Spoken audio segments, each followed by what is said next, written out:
which means the anointed chosen king. Lord means he's in charge right now. Paul says these four things encompass what I am all about. I am sold out to this. I am totally committed to this. These four things. You get these four things right, and you understand me. That's what Paul is saying. But when we get to verse 5, he begins to tell us the significance of the gospel for his life. Verse 5, he says this, "Through him we received grace and apostleship to call all the Gentiles to obedience that comes from faith for his name's sake." I'll read that again. "Through him we received grace and apostleship to call all the Gentiles to the obedience that comes from faith." There are two things going on in this passage. For Paul, it's grace and apostleship. For the Gentiles, it's obedience and faith.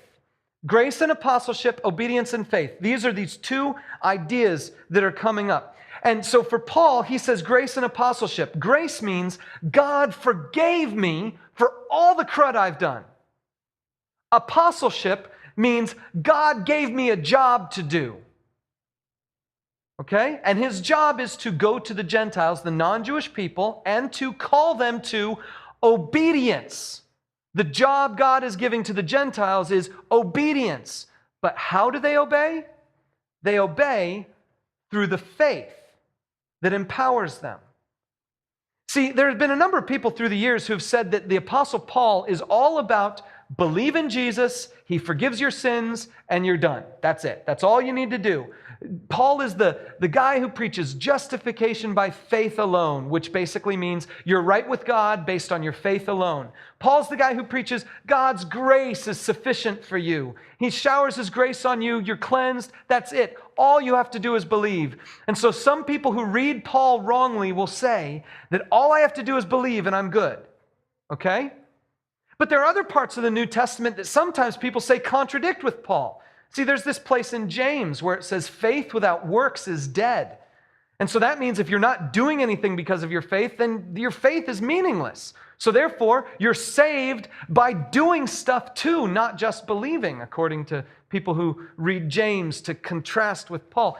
And so there's this war that goes on, and it shouldn't be there because Paul, from the very first verses of Romans, says my whole job is to understand that I've been given grace and a responsibility. And I'm calling other people to a responsibility that's powered by faith. You see what's going on there? From the very early verses, Paul is saying that the gospel is about two things. It means both blessing and obligation. Jot that down. The gospel bestows both blessing and obligation. If you are grateful that God has saved you, that is a blessing. But if you are not aware of your obligation to God, you are missing something.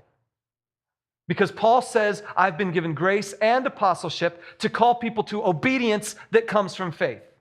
The two work together. All of that tells us who Paul is. The rest of these go quicker. Now we talk about the audience, the people he's writing to. Verse 6, he says, "And you also are among those Gentiles who are called to belong to Jesus Christ." All he's saying there is that you guys out there in Rome, I'm obligated to you too. Because remember, he just said, I've been given apostleship to call Gentiles to obedience. You're Gentiles, that means I'm responsible for you too. I'm responsible to care for you. I'm responsible to go to you. I'm responsible to call you. That's what Paul is saying. So he's bringing them closer to him so they can have this relationship. And then he goes a little further, verse 7. He says, "To all in Rome who are loved by God and called to be his holy people, grace and peace to you from God our Father and from the Lord Jesus Christ."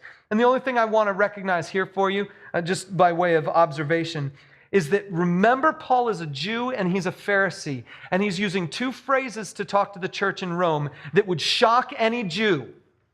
He calls those people, the Roman people, the Gentile people, he calls them loved by God. Which points us back to Deuteronomy when God says to the nation of Israel, listen, I didn't pick you because you're the best people. I picked you because I loved you. And now Paul is saying to the Gentiles, they're loved. by God. And he also calls them God's holy people. And everybody knows that it's the Jewish people who are the people of God, the chosen people, the ones that God calls holy. That goes back to Leviticus, where God says, "You are my holy people." So here's the deal. Paul now says to people who are not Jews, y'all are in too. You guys are in too. We're all together in this. I might have been a Jew. I might still be a Jew biologically, but none of that matters. It's about the gospel. It's about Jesus. And he's setting the stage for what's going to come in chapters 2 and 3. Let's go on. He talks to his audience, who they are. Now he talks about his intent. Verse 8. He says, "First, I thank my God through Jesus Christ for all of you, because your faith is being reported all over the world." The first thing Paul wants to do when he's writing this letter is to let them know he thanks God for them. That's number one. Number two, God, whom I serve in my spirit in preaching the gospel of his Son, is my witness how constantly I remember you in my prayers at all times.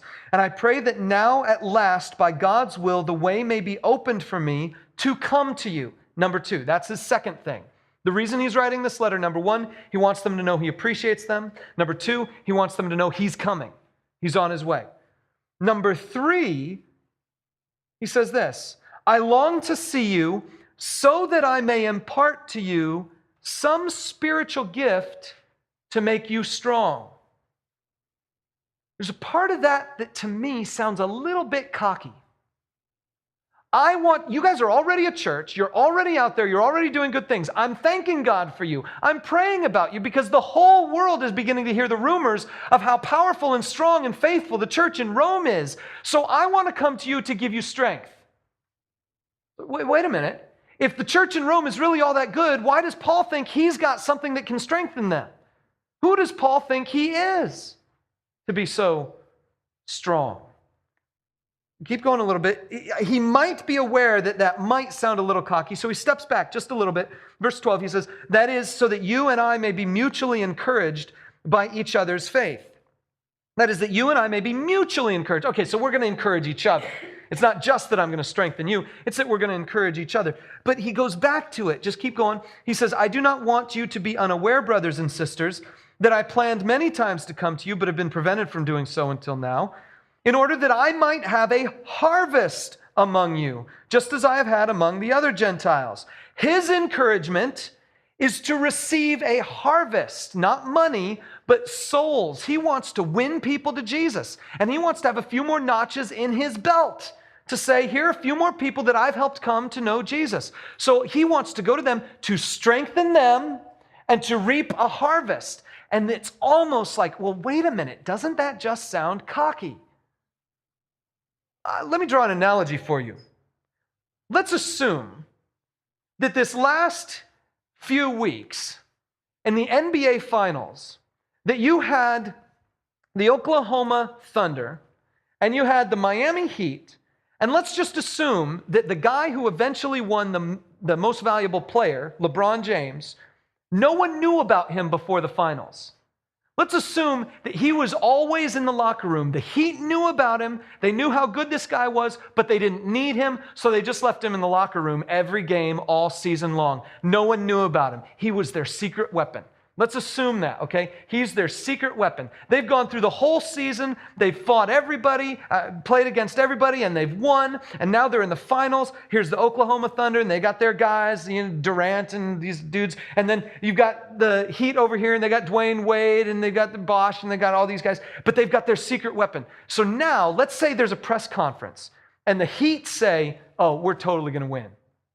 We're totally going to win. On the outside, everybody says, oh, that's cocky, that's arrogant.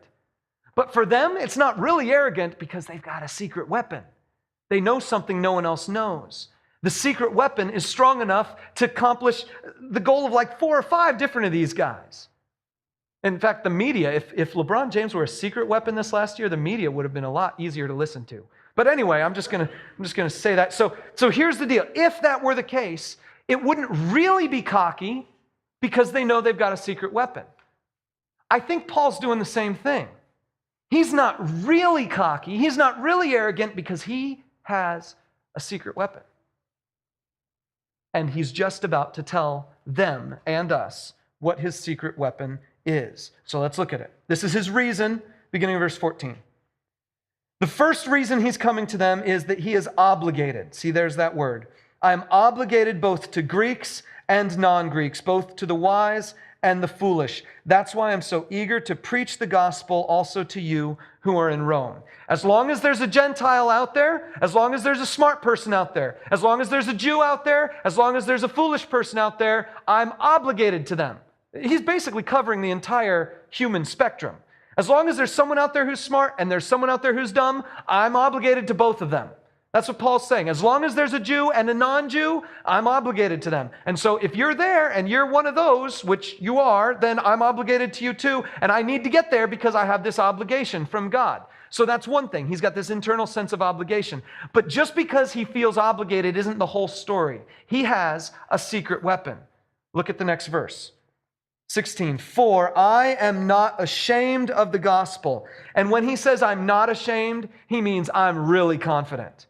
It's not just, he's using these two negative words to say the stronger positive. I'm not ashamed means I'm really confident. I am not ashamed of the gospel because it is the power of God that brings salvation to everyone who believes, first to the Jew, then to the Gentile. Not because the Jews are more important, but because they heard it first. That's how they get it first. First to the Jew, then to the Gentile. For in the gospel, the righteousness of God is revealed.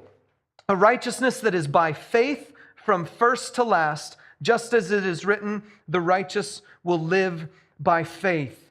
Paul thinks the gospel itself is his secret weapon. He doesn't have to be a powerful speaker. He doesn't have to be a powerful communicator. All he has to do is to present the gospel. All he has to do is to present the message. Here's Jesus. He was born a human. He died and rose again, proving that he's the Son in charge. Now he's Lord. What are you going to do? That's it. That's all he has to do. Because in that is the power for people to be saved. Jot it down this way. The gospel is the power of God bringing salvation to believers. You could even change that word salvation, bringing righteousness to believers. Do you see what happened there next? It said that in verse 17. In the gospel, the righteousness of God is revealed.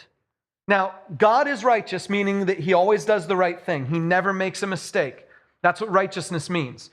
His righteousness is revealed. Well, we already knew he was righteous.